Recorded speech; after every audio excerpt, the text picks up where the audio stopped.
ህይወት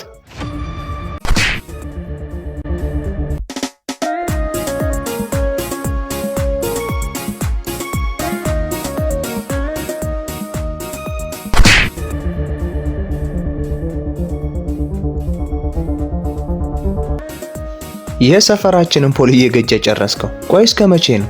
ምን ለማለት ፈልገህ ነው? ማለትማ ለምን እንደምታፈቅራት አትነግራት? አሁን ከወጣች እነግራታለሁ። እስኪ እናያለን።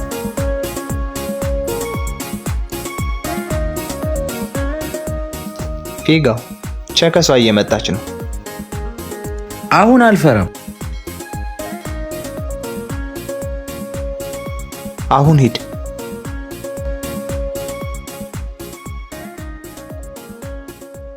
ህይወት